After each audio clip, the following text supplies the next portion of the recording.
Justine, I'd like to start off with this story. I've not talked about this, but I know it's been in the news all day. I saw the photos this morning as well. During the May Day protests here, protesters performing a mock decapitation. They actually had like a guillotine sort of set up and a papier-mâché of Labour Minister Jean Boulet. And then once they took his head off, they were kicking it around during the protest. So what do you make of this? And I know there's already been, of course, reaction. Paul Saint-Pierre Plamondon said the government's not taking this seriously enough. What do you make of this? Well, there has been strong reaction to it, and rightly so, and I'm happy to know that our political class has come out strongly against it. I'm also happy to know that the police is looking into it, because it's not a carnival. It's not a joke when you talk about committing violence against one of our publicly elected officials. And I understand that there are union grievances. That's what May Day is all about. It's a time for workers' unions, trade unions to come out and show their displeasure. But it's also a show of solidarity. It should really be a show of solidarity. Now, why they chose Jean Boulet, all I can think is, of course, Bill 3, which is the bill in which there are modifications made to the way members of unions can vote, basically looking for greater transparency, but also financial transparency, that they have to be accountable for the money that's spent. They have to be accountable to their members. And in terms of union dues, in that bill, which has now been voted into law, there's a stipulation that, of course, there are regular union dues, but anything that's not directly related to protecting workers should be a voluntary contribution, and members should get to vote on it. So I can understand why the unions would react to that. I mean, personally, I think it's a great law. I'm all for more transparency and giving more voice to members.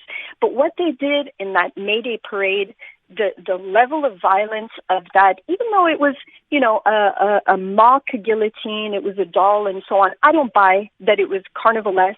I don't buy that it was meant in fun. I think it's promoting violence, and I'm very happy to hear that the rest of the political class has come down on it. With respect to the rest, though, I think the concern is that Christine Frechette did not say enough about it.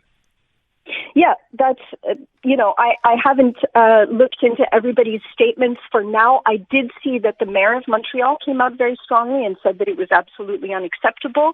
I know that Paul Saint-Pierre Plamondon was giving a lot of interviews today about some things he's announcing with regards to homelessness, and so he had an opportunity to speak about it, I believe. But Madame Frechette, I didn't see her statements directly, but if she has not come out strongly, I'm hoping that she will do so shortly. Okay. So speaking of Christine Frechette, earlier, of course, today, confirming the province is going ahead and rolling out its digital health record. Despite concern, I think, from a couple of people certainly that we have talked to, she says we can't wait any longer. I think the quote is it's a project that can no longer be postponed. So is she moving too quickly on this? Or are there, should we be saying a bit more time, a bit more cautious before we go ahead and do this? Well, it has been in the works for quite some time, and I don't think that Quebec is a precursor in this. We all, hear the anecdotal references to people still using fax machines in the health system. She referenced that herself in the video where we see her trying to, reassure the population that Quebec is indeed ready, that we're not going to get another SACLIC, another overblown project that ends up costing the population a fortune and doesn't deliver what it's supposed to.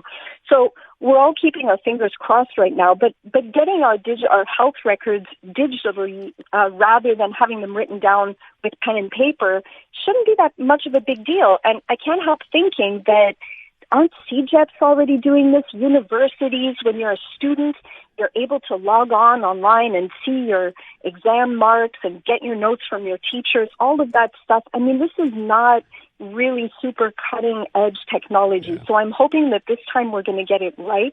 I think one of the questions, though, was the question of the security of our data.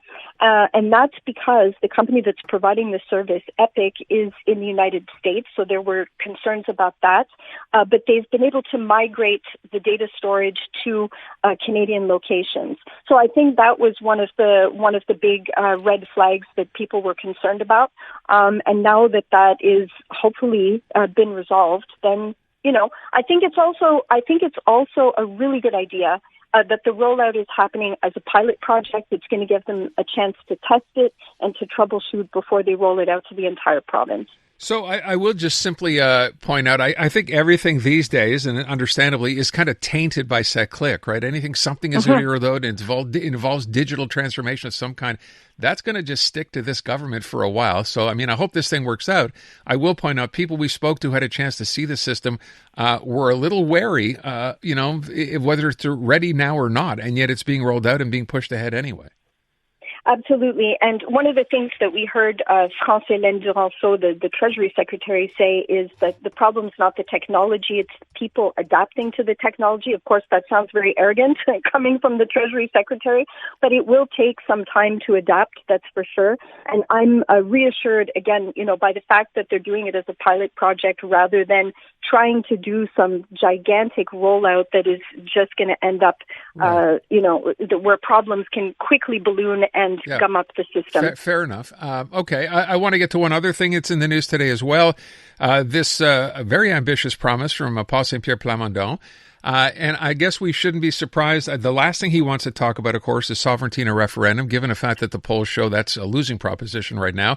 Instead, he came out today and said he would like his government, if he forms a government, to reduce homelessness by 50% by 2030, but just generally said that, not providing necessarily any solutions. What did you make of that?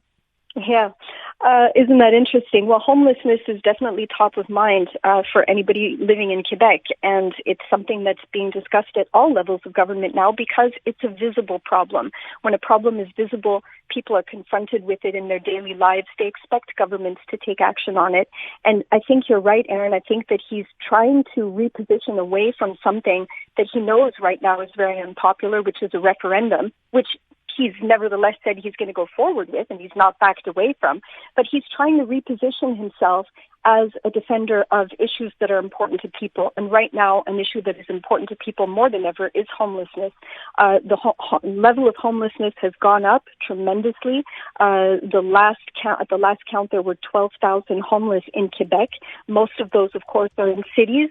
So giving himself a tangible goal like that of reducing by 50%, I think it makes for a great headline. But it seems unrealistic to me. 2030 is not that far away. And as you said, he hasn't told us how he's going to get there. So it does look like more of I think a genuine concern that he probably has. He talked about his deeply personal relationship to the homelessness crisis, the fact that he wrote his thesis on that when he was a law student at McGill and so on. And I think that that's genuine. But I do also think that it's a bit of a positioning exercise. Yeah, I hate to think that too, because obviously it's an important issue. You mentioned the numbers, which only keep getting worse. But somehow in the back of my mind, I appreciate the fact about his thesis that should have come up a long time ago and not just now. Again, in my feeling, to divert attention from what the real story is here, which is if you vote PQ, you're getting a referendum. We know that's not going to be a winning, sort of combination for them. So I don't know. Maybe I shouldn't be so cynical, but it's hard to believe coming from him. This is what he wants to focus on now going forward. I don't know. It'd be great if it happened, but.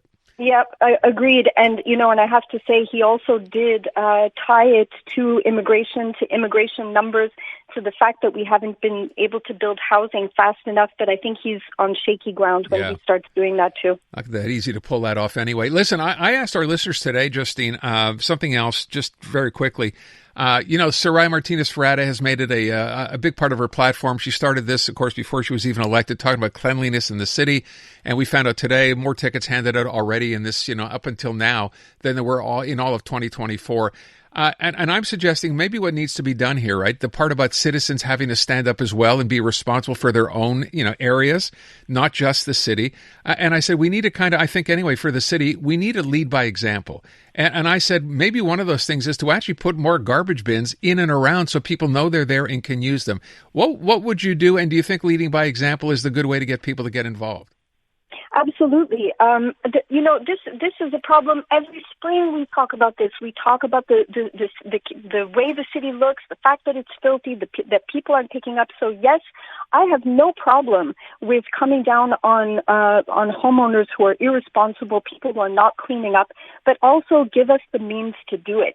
If the city's doing their job, citizens should be happy to do theirs. And I think that this is the message. I saw Soraya Martinez in that video standing with the sign above her head saying it's everybody's responsibility. I think she's right on the money with that, but give us the means to do it. All right. Justine, I thank you. I appreciate it. Have a good day. The newest tracks. Let's go. New music. And the next big thing. Always on the new music first. Your first place to hear it all. 'Cause you gon' like it, love it, wanna play it twice. Playing now. iHeart New Music. Your digital station for brand new drops, fresh finds, and tomorrow's bangers. I think we need something new. Discover iHeart New Music. Always fresh, always first. Stream now on the free iHeartRadio app.